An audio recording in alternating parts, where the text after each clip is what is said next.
Hello, fabulous friends, fans, and superstars. Welcome to your horoscope for the week of September 3rd, 2023. I am your astrologer, Nadiya Shah. Thank you for being here. It is a remarkable astrological week, without a doubt. Big moves happening in the sky now. Boy, is this a very special time. This week, we have remarkable energies overall, and overall really fortunate celestial events taking place. And what that tells me is if you're starting this week and feeling as if there is something troubling you, something that feels not right, something that you wish was different, well, just hold on, because chances are it is rooted in the recent full moon that we had, which is about culmination and conclusions. It's about helping us to understand what it is we no longer need in our lives as part of moving towards all that has yet to be. This is a very fortunate week, and I don't say that lightly. It holds one of the more fortunate days of the year, which is when the sun trines Jupiter, but this time we've got Mercury in the mix. And not only that, we have got two big planets changing directions. One of these planets changing directions magnifies a sense of possibility and excitement and blessings, but both ancient benefics are changing directions now. Right out of the gate, either late Sunday in the Americas or Monday in the rest of the world, we get Venus officially going direct. I know lots of us out there are really looking forward to this. But remember, as we start the week, Venus is at the height of her power, meaning that what the larger learning of this Venus retrograde season has meant to be uniquely for you, very likely is coming right to the surface. And it's going to be rooted in love in some way. That is always the question around Venus retrograde. Do I love it? Person, place, thing, situation. Is there love here or not? Venus retrograde gives us a chance to be honest about that, but I have found usually it is through experience that we get during the retrograde that once Venus goes direct, we understand more about what we want to do about it. What's actually going to change as a result starts to make itself clear now as Venus stands still and starts to move forward as we begin this week. Now, this love can be oriented towards any external circumstance, but also I would say because this has been a Venus retrograde season entirely in the sign of Leo, which has to do with confidence and being in your own sense of worthiness, which is a place and a space of love. Well, where it is that perhaps we can either be more genuine and humble in how we love ourselves, that awareness may come to the surface now, but also the flip side of Leo energy, of course, is ego. And ego is a different place from which to approach the world. All of us are worthy. None of us is entitled. Those are two very different stances to take. And where it is that we have allowed ego to go to unhealthy places, we're able to see it for the mask that it is, a mask that hides a sense of our own feelings of lack of love for ourselves, or feeling that there's lack in the world where it comes to love, yes, but blessings in general as well. The ancients did consider Venus the lower benefic. So this is a planet of blessings. But the really big blessings, the higher benefic, is the planet Jupiter. Well, Jupiter standing still in the sky will change directions as well by going retro. So Jupiter at the height of its power, closer to the Earth than it might otherwise be as it is shifting gears and changing directions. Venus as well in her own way, but Venus is going forward, which is certainly a very powerful symbol for finally able to understand and move forward on a matter near and dear to our hearts. as we understand more about what we love. But Jupiter right now, the higher benefic, is in the sign of Taurus. The sign of Taurus is ruled by Venus. Whatever Venus does, it's going to evoke and awaken what's happening in the sign of Taurus. So you can see here with Jupiter there is this affinity, this connections playing out there.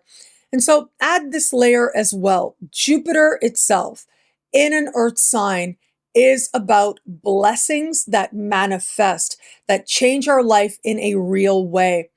And I feel as I look at these two energies together, the larger understanding is it's great to believe in yourself and love yourself and be in your worthiness. But what does that actually look like? How does that show up in your life? How does that speak to what you embody in this life and what you've manifested? It's not just about what we believe in a passionate sense, what lights us up, which is important, but also important is to understand that we are incarnated for a reason. And that it isn't that we are spiritual beings having a human experience, but that it is intimately connected, the way in which earth and spirit combine. And I can't help but feel that's going to be a key part of our understanding in the beginning of the week. As much as Jupiter standing still going retro can be very over the top, can go really overboard, and then invite you to stop and say, okay, what was all that about? What was I actually showing myself? What was I actually demonstrating to myself in that process? Well, it is Venus going direct that helps us find our answers and helps us to understand that chances are our answers are rooted in love, especially love that we hold, that we embody. That includes the love for ourselves as well. But Jupiter makes itself known in other ways as well. On Wednesday, we get Mercury and the Sun meeting in the sky. An important moment of a retrograde season for Mercury. This is where Mercury is not visible. This is where Mercury is considered in the underworld, that much more personal, that much more private. But it's about what we are thinking and bringing a new awareness to the power of our minds. Mercury retrograde is always a chance to get honest with ourselves. But reaching that deep level of honesty, whether it's easy, whether it's hard, that tends to peak when it is that Mercury meets the Sun as part of the retrograde season and movement. And so now here we are. And on Wednesday, these two planets meet, a time of depth of honesty within. On the way there, on Monday, Mercury connects in supreme harmony with Jupiter. On Friday, the Sun connects in supreme harmony with Jupiter. The Sun trine Jupiter is considered one of the more fortunate celestial events to take place. It's thought to be a time when more of us feel that good luck is on our side. And we get the trine of Jupiter and the Sun taking place twice a year. And so now here we are. This is our moment, but it's heightened that much more because Mercury is in the mix. Both Mercury and the Sun are moving through the sign of Virgo, another earth sign. And whereas the energy of Taurus is connected to earth and embodiment, rooted in our five senses, it is the earth energy of Virgo that invites us to look at what we are actually doing in our small moments as we move through our life. What are we actually showing ourselves? With Venus and Leo, we're getting in touch with knowing that we are worthy, which is a beautiful thing. But how does that show up in the moments where maybe other people aren't looking? In those moments where we're doing the daily minutia, the little habits, the little rituals, the day in and day out of what existence actually is. And what are we affirming there? With Mercury, what thoughts are we affirming? But with the Sun, where is our life force going? Where is our life force being strengthened or not? And it is this energy of Jupiter trining these two big planets that I think for a lot of us, it's going to be some celebration of what is done well. So we may see this on the collective level where more of us are talking about and holding up as examples people who do what they do really well because they've practiced a lot. That's one part of it, but also in our own lives as well, where we're able to look at what we do well and also find some reward or affirmation or growth or possibility or just confidence. Confidence in what we know, what we've shown ourselves again and again and again. Virgo is the sign of mastery. We've had strong Virgo energy as of late, so I know I've been talking to you about this. And mastery is always rooted in what we've repeatedly done. I also think of trines of Jupiter as representing a Midas touch, where it is that we feel as if everything we're doing is easy, is right, is generating even better and better.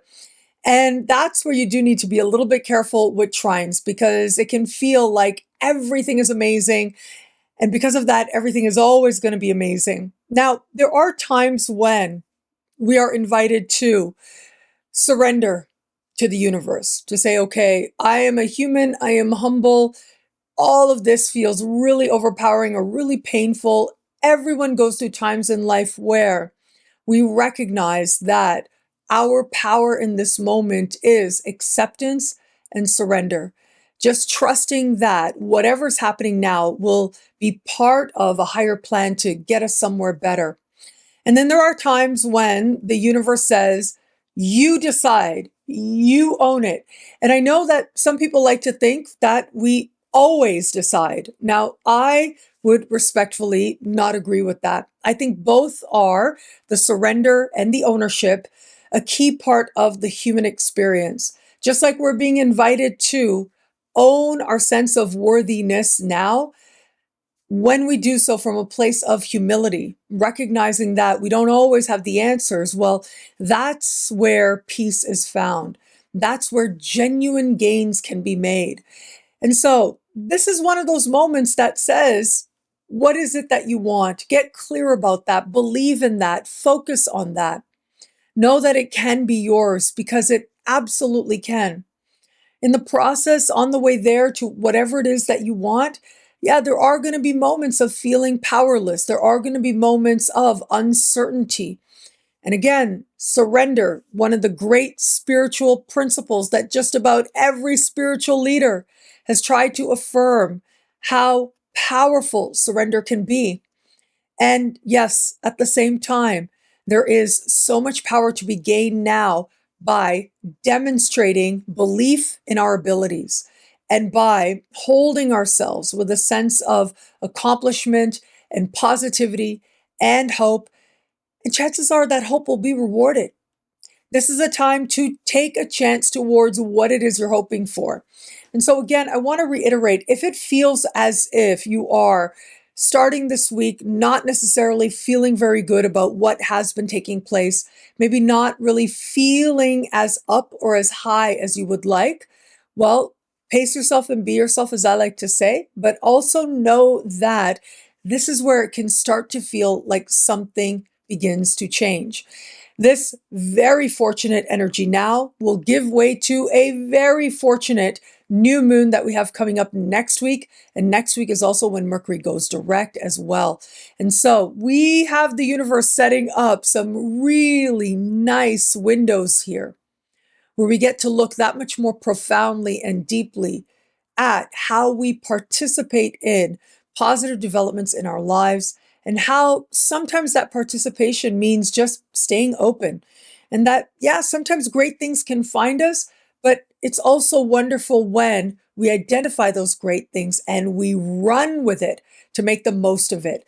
Those chances, well, they may be in abundance now for a lot of us out there. For a very small percentage of people out there, considering we're coming off of that full moon recently, the moon is waning, your good luck, your great luck might be the frustration you feel that is going to help you to transition from one set of circumstances to a much more fortunate set of circumstances. This is the time to trust. trust that you're being led somewhere good with a sky like this, I would say you absolutely are. Now, before I let you go with all this wonderful celestial energy taking place this week, I wanted to be sure to touch on a little bit of myth, because you know I love mythology so much. Venus and Jupiter, the ancient Aphrodite and Zeus. One of the more interesting stories of these two, there are several. I mean, they did interact quite a bit, but Venus was, well, she was somebody that just about everybody wanted. All the gods were crazy about her, wanted to get to know her, wanted to be her lover. And she did enjoy her expression in that way and took many lovers on. But she was causing quite a stir, and it was creating conflict and uncertainty among the gods. And so Jupiter then said, and went to Venus and said, I'm going to make you marry Hephaestus. Now, he chose Hephaestus for a couple of reasons. One was Hephaestus had been really good to Zeus. He was a smith's person. He created weapons, and they ended up being weapons that were very effective for many of the gods, most notably Zeus and his thunderbolt, also for Artemis as well, for Ares as well. So yes, his expertise was certainly celebrated among the gods, but he also chose Hephaestus because he knew that Aphrodite was not going to be into him at all. And there were a few reasons for that, but the main reason was she was really smitten by Mars. She really wanted to be with him. They had this chemistry, this irresistible sense of constantly finding themselves to each other. And Zeus was a little annoyed at Aphrodite because he wanted Venus too. Venus flirted back. She brought him right to that point of thinking something was going to happen. And then she was like, no, I'm out of here. Nothing's going to happen. Ha ha ha. Well, this was Zeus's way of trying to punish her. Wow, Zeus could just do that, right? He could just command her and say, no, you are going to marry this dude. I don't care that you don't like him. I don't care what's going on, you're going to do it. And I thought to myself, wow, like story of so many women for millennia, unfortunately. And it was encapsulated here. Even a goddess in that moment could not say no. But that wasn't going to stop her from doing what she wanted to do. And so there's lots of stories of her having these romantic moments with Ares/Mars, Hephaestus knowing about it, Hephaestus being heartbroken over it until he finally lets Venus go. And so I share this because, yeah, Jupiter and Venus, they got some history. They're going way back. And both planets remain within orb of a free-floating square. We have been feeling this for a while as Venus has slowed down to a standstill within orb of a square to Jupiter. That square will perfect once we navigate forward, not next week, but the week after, as Venus slowly gains traction and Jupiter slowly begins to move backwards. Both planets traveling slowly now remain in that conversation. And this conversation of tension that astrologers call a square, well, it is that sense of tension between both Aphrodite and Zeus. The kind of tension that had Zeus saying to her, no, you got to do this. And her saying, okay, fine, I know I have to do it, but you know what? I'm really going to do what I want to do.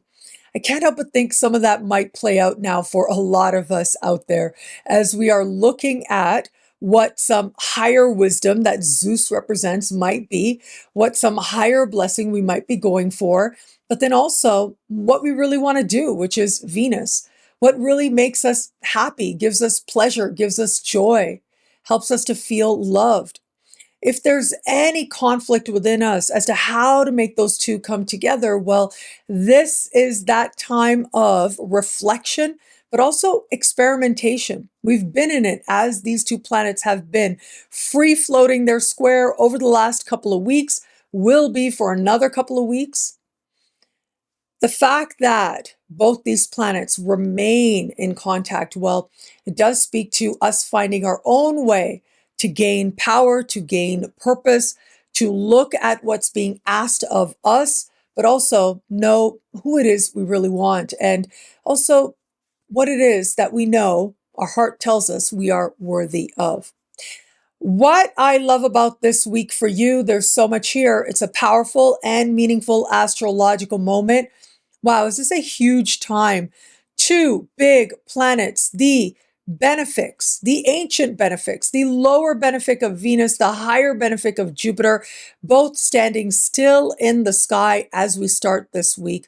Both remain within orb of a conversation of tension, which means that in one way or another, these two energies, we are trying to figure out how to make them come together in our own lives. But more than that, and aside from their connection to each other, Jupiter standing still is always a time of heightened hope.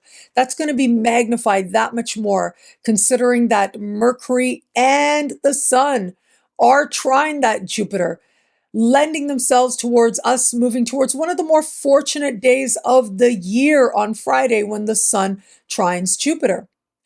At the same time, though, Venus is finally going direct. I know a lot of us out there are celebrating this, are feeling relieved by this. Finally, there is clarity as to what our heart is really wanting. And that includes in love as well.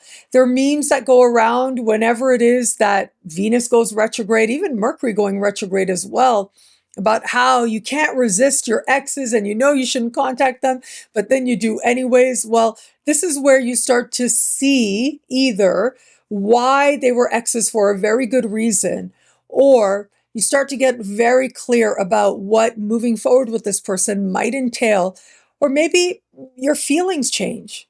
You just realize that, wow, you thought connecting with someone from your past might be a good idea, but now maybe not. If it is that maybe you didn't connect with an ex, but maybe you held some resentment, this is where you realize that, okay, yes, I've been holding this resentment. I hate that I went through that situation with that person, but now I'm ready to move forward. That's the blessings of retrogrades. They cleanse us and they get us honest with ourselves.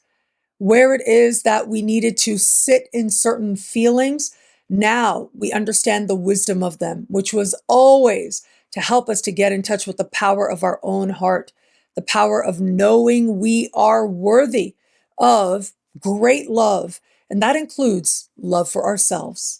Well, thank you so much for watching. What do you love about this week? Let me know in the comments below. I love reading you guys, and to prove it to you, here are some of my most recent favorite comments. Thank you to everybody who likes, who comments, who subscribes, who shares, who thumbs up. All of it means so much. I'm so grateful for you. Thank you. And of course, if you want to know how all this wonderful stuff this week speaks to you in your sign, log on to NadiyaShawSuperstars.com, where you get expanded, exclusive video scopes each and every week for each and every sign for as low as just $3 a month with Choose Your Membership rate. Higher tiers get you things like all access passes to Synchronicity University events, consultations with me, and so much more. All of this in the Superstar space at NadiyaShawSuperstars.com. Links are in the description below. The Canadian Astrology Conference, live or online, is happening. It is in full effect very, very soon. The weekend of September 15th, which means you've got just over a week left. Well, by the time this week starts, yeah, almost 2 weeks before the conference begins, but really not a lot of time. And I hope that you will join us again, whether it's online, whether it is in person in lovely Calgary, Alberta. This is set to be a party among astrologers, and this is a really good time to decide how you're going to be there, how you're going to be connected to us, and you would be very welcome either way. So we've got big astrologers who are going to be joining us. Our very special international guest, the great, the dear Rick Levine, is going to be the star of the show in many ways. Rick Levine is going to do the banquet keynote, and he will also be doing a post conference workshop as well.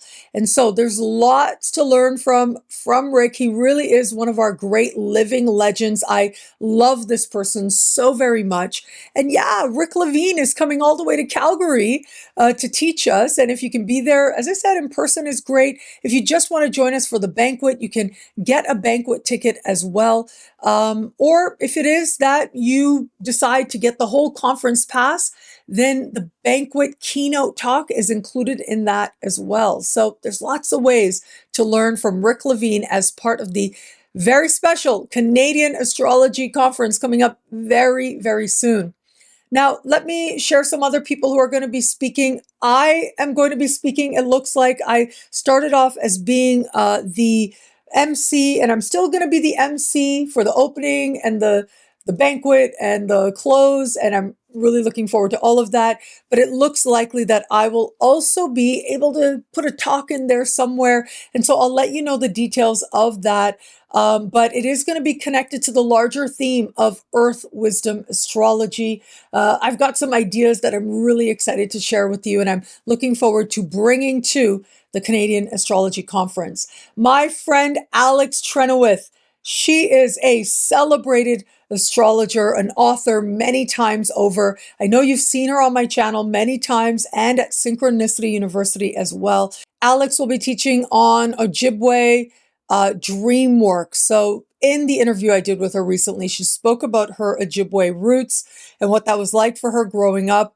So she's bringing some of that ancestral wisdom to this event. Some of our other speakers include Gasheda Kewak, who's going to be doing the pre-conference workshop at Majorsville. This is a sacred site older than Stonehenge. I know lots of people are going to love learning from her on site. Again, bringing this earth wisdom as part of the experience, and it is set to be an experience itself. Carl Glimmick will be teaching about astrometeorology, which is the astrology of weather. Timon Howard is going to be teaching on the triplicity of the earth signs. It'll really help you to understand the earth signs in your chart. William Morris will bring astrology and sound healing together.